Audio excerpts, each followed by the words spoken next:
ہمارے YouTube channel کو subscribe کریں اور بیل آئیکن کو پریس کریں تاکہ ہمارا رابطہ بحال رہے۔ کسی شخص کو تکلیف میں دیکھ کر اگر آپ کا دل پسیجتا نہیں ہے، آپ کے دل میں رقیق کسے کہتے ہیں؟ پتلا، رقیق مادہ پتلا، رقت قلب، دل میں نرمی پیدا ہو جائے۔ دل میں نرمی اگر پیدا نہیں ہوتی ہے تو پھر جان لیجئے، میں ایک بہت سخت بات کہنے لگا ہوں، ایک شخص عالم ہو سکتا ہے، مفتی ہو سکتا ہے، فقیہ ہو سکتا ہے، مفسر ہو سکتا ہے، محدث ہو سکتا ہے، عابد ہو سکتا ہے، زاہد ہو سکتا ہے، نیک نہیں ہو سکتا اگر انسانی ہمدردی کا مادہ اس کے دل میں نہیں ہے۔ بات سمجھ لی آپ نے پوری؟ یہ ہے ترتیب کے اندر مضمر۔ نماز اور زکوٰۃ کا ذکر بعد میں، وَآتَ الْمَالَ عَلَىٰ حُبِّهِ ذَوِي الْقُرْبَىٰ وَالْيَتَامَىٰ وَالْمَسَاكِينَ وَابْنَ السَّبِيلِ وَالسَّائِلِينَ وَفِي الرِّقَابِ، یہ پہلے آ رہا ہے۔ اور آپ میں سے بہت سے حضرات کو یاد ہوگی چوتھے پارے کی پہلی آیت، جو اس معاملے میں یوں سمجھیے قول فیصل، لَن تَنَالُوا الْبِرَّ حَتَّىٰ تُنْفِقُوا مِمَّا تُحِبُّونَ، تم ہرگز نیکی کے مقام کو نہیں پہنچ سکتے جب تک خرچ نہ کرو اس میں سے جو تمہیں محبوب ہے۔ اگر آپ کا مال ایسا ہے جو دل سے اتر گیا ہے، کپڑے بوسیدہ ہو گئے ہیں دے دیے غریب کو، جوتے ٹوٹ گئے دے دیے کسی کو، یہ نہیں، یہ نیکی نہیں ہے۔ نیکی کیا ہے؟ مما تحبون، جو تمہیں پسند ہو وہ مال۔ لن تنالوا البر، یہ نوٹ کر لیجیے جنہیں عربی سے کوئی تھوڑا سا بھی کوئی مس ہے کہ لام اور نون کے ساتھ جو نفی آتی ہے فعل مضارع کے اندر، اس سے زیادہ تاکیدی نفی نہیں۔ لن تنالوا البر، ہرگز ہرگز نہیں پہنچ سکتے نیکی کے مقام کو، حتی تنفقوا مما تحبون، جب تک کہ تم خرچ نہ کرو اس میں سے جو تمہیں پسند ہو۔ اپنے محبوب مال کو جب تک خرچ نہیں کرو گے اللہ کی رضامندی کے لیے، اللہ کی رضا جوئی کے لیے، اس وقت تک نیکی کا مقام حاصل نہیں کر سکتے۔ حدیث میں نے آپ کو سنا دی، من یحرم الرفق، رفق کہتے ہیں دل کی نرمی، اسی سے لفظ رفیق بنا ہے۔ رفیق وہ ہیں جو آپس میں ہمدرد ہیں، غم گسار ہیں، ایک دوسرے کا درد بانٹنے والے ہیں، ایک دوسرے کے دکھ کو اپنے دل میں محسوس کرنے والے ہیں۔ میں نے ہمدردی کی وضاحت پچھلی نشست میں کی تھی۔ ہمدردی، ہم جماعت، ایک جماعت میں پڑھنے والے، ہم عصر، ایک زمانے کے لوگ۔ ہمدرد وہ جن کا درد جو ہے وہ کامن ہے، مشترک ہے، ایک کے درد کو دوسرا محسوس کر رہا ہے۔ خنجر چلے کسی پہ تڑپتے ہیں ہم امیر، سارے جہاں کا درد ہمارے جگر میں ہے۔ یہ ہے در حقیقت نیکی کی اصل روح۔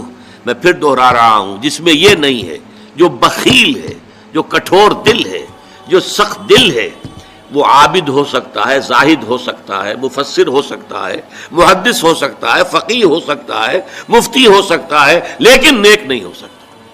یہ قرآن کا فتویٰ ہے، لن تنالوا البر حتی تنفقوا مما تحبون۔ پھر اس میں ایک بات اور نوٹ کیجئے، اس میں ترتیب بھی لازمی ہے۔ سب سے پہلا حقدار جو ہے آپ کے نیک سلوک کا وہ آپ کے قرابت دار ہیں۔ الاول فالاول، الاقرب فالاقرب۔ ہمیشہ قرآن مجید میں سب سے پہلے ذی القربیٰ، وآت ذی القربیٰ حقہ والمسکین وابن السبیل ولا تبذر تبذیرا، یہ بھی ہمارے منتخب نصاب کی آیت ہے سورہ بنی اسرائیل کی۔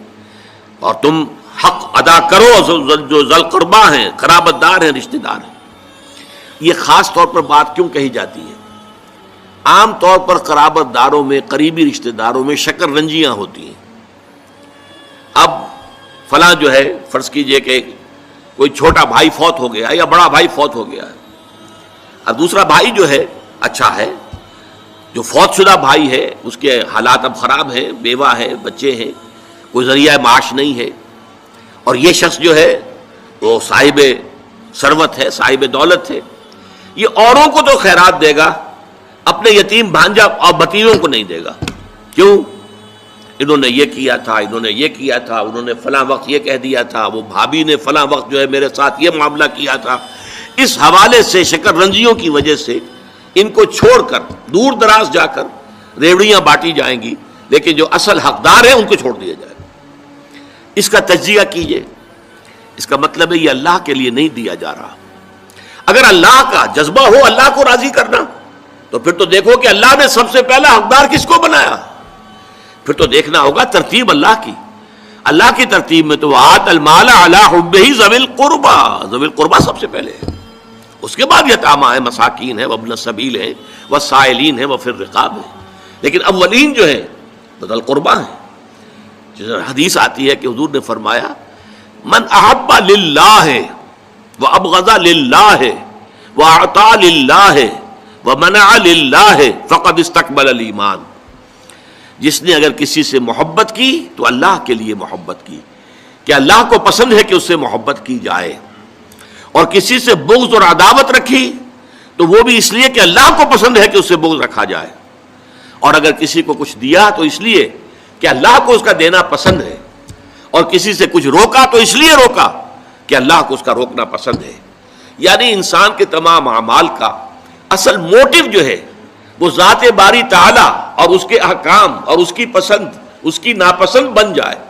اگر یہ ہو جائے من احب للہ ہے وابغض للہ ہے واعطى للہ ہے ومنع للہ ہے فقد استکمل الایمان، تو ایسے شخص نے تو اپنے ایمان کی تکمیل کر لی۔ یہ کمال ایمان کا مقام ہے۔